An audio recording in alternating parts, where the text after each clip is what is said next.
Assalamualaikum warahmatullahi wabarakatuh. Halo teman-teman, kami dari kelompok 6 akan mencoba mempresentasikan tentang kanker serviks. Definisi. Kita mulai dari kanker. Apa sih itu kanker? Kanker adalah suatu pertumbuhan sel-sel abnormal atau proliferasi sel-sel yang tidak dapat diatur. Kanker merupakan suatu penyakit yang menyerang proses dasar kehidupan sel yang hampir semuanya menambah genom sel serta mengakibatkan pertumbuhan liar dan dapat merusak jaringan di sekitarnya. Yang kedua, itu adalah serviks. Apa sih itu serviks? Serviks atau yang disebut dengan leher rahim adalah bagian rahim yang terselubung ke vagina. Fungsinya adalah untuk memproduksi lendir yang membantu menyalurkan sperma dari vagina ke rahim saat berhubungan seksual. Serviks juga berfungsi melindungi rahim dari bakteri dan benda-benda asing dari luar. Terus, apa yang disebut dengan kanker serviks? Kanker serviks adalah kanker yang tumbuh pada sel-sel di leher rahim.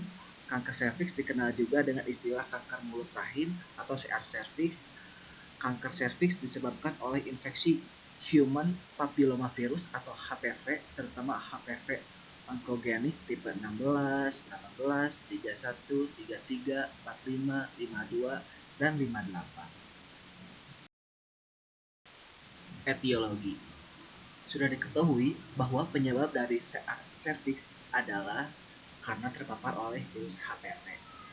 Jadi, apa sih faktor-faktor resiko yang dapat menyebabkan seseorang wanita terpapar oleh virus HPV? Yang pertama ada perilaku seksual. Jadi, hindari seks bebas, terus ganti pasangan. Yang kedua itu ada riwayat kehamilan. Yang ketiga ada merokok. Yang keempat ada gaya hidup yang tidak sehat. Dan yang kelima adalah faktor genetik. Patogenesis. Kanker serviks merupakan kanker paling banyak kedua yang diderita oleh perempuan di dunia. Penyebab utama dari perkembangan kanker serviks yakni adanya infeksi yang persisten tipe high risk, yaitu human papillomavirus. HPV dalam peranannya menimbulkan kanker serviks diawali dengan masuknya HPV ke dalam lapisan sel epitel berjamu karena adanya mikroabrasi atau luka kecil. Setelah berhasil melakukan peleketan pada sel epitel serviks melalui reseptornya, virus akan diendositosis dan masuk ke dalam sel. Setelah berhasil masuk sel, virus akan mengalami uncoating. Kemudian, virus akan memulai proses replikasinya dengan cara mengambil alih sistem transkripsi dan translasi sel penjamu. Protein E6 dan E7 berperan penting dalam hal ini karena adanya kedua protein tersebut menghalangi kerja dari protein supresor tumor P53 dan PRB sehingga sel menjadi immortal dan pembelahan sel menjadi tidak terkendali.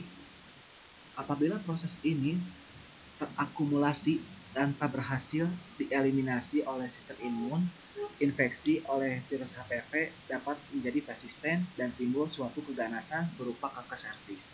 Dari paparan tersebut dapat ditarik kesimpulan bahwa mekanisme HPV dalam menyebabkan kanker serviks merupakan mekanisme yang cukup kompleks. Manifestasi klinis. Gejala kanker serviks ditandai dengan pendarahan abnormal, bercak atau cairan encer dari vagina, keputihan banyak dan berbau busuk. Perdarahan tersebut mungkin lebih banyak dari biasanya dan bisa juga terjadi setelah berhubungan seks. Kedua, itu ada tampak massa atau lesi bergerombol seperti bengkol, kemerahan, dan mudah berdarah pada daerah porsio atau mulut rahim.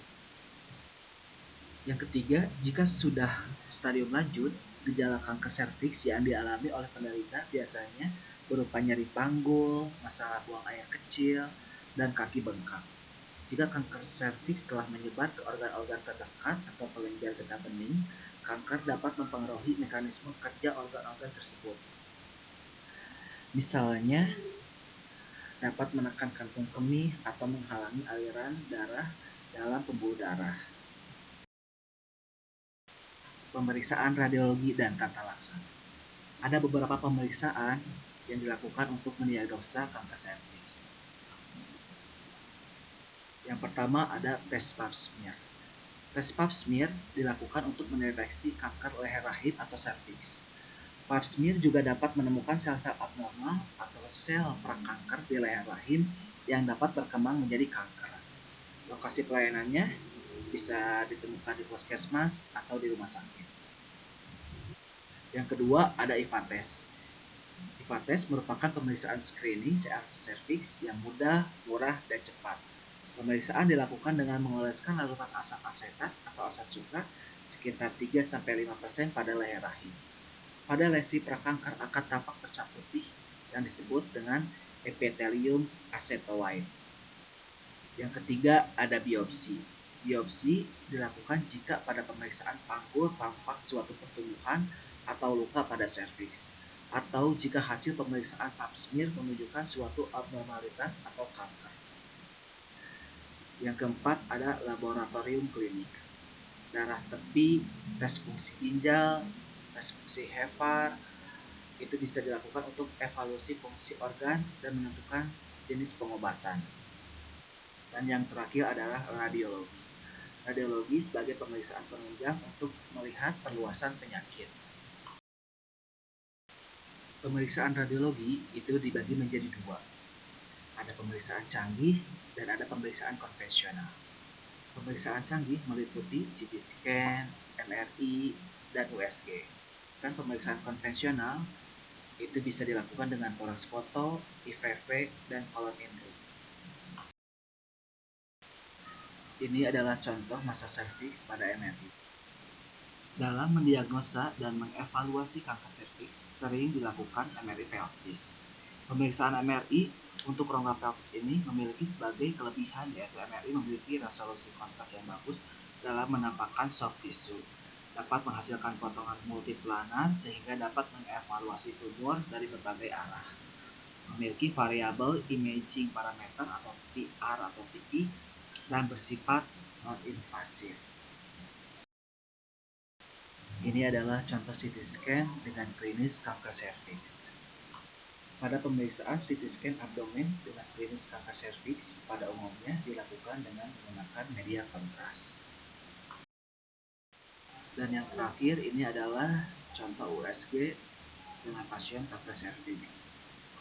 Pada umumnya dengan pasien klinis kanker serviks itu menggunakan probe transvaginal atau probe yang dimasukkan melalui vagina pasien. Prognosis. Prognosis kanker serviks ditentukan oleh luasnya penyakit saat diagnosis, serta faktor medis pasien secara keseluruhan. Biasanya, prognosis dibagi menjadi 5 bagian. Pertama, dilihat dari kondisi penyakit saat diagnosis. Kedua, dilihat dari HIV. Tiga, dilihat dari temuan mikroskopik. Yang keempat, dilihat dari jenis HPV. Yang terakhir, polimorfisme enzim. Ini adalah stadium kanker serviks, di mana ada stage 0 sampai ke stage 4. Pencegahan. Terus, apa saja langkah yang bisa kita lakukan untuk mencegah adanya kanker serviks? Yang pertama, bisa menunda aktivitas seksual sebelum usia 17 tahun. Yang kedua, berhubungan seks secara monogami. Tiga, bisa dilakukan vaksinasi HPV. Keempat, pelaksanaan program screening. Dan yang terakhir, pemeriksaan IVA test. Bila hasil positif, dilanjut pemeriksaan pap smear. Mungkin itu saja yang bisa kami presentasikan. Terima kasih.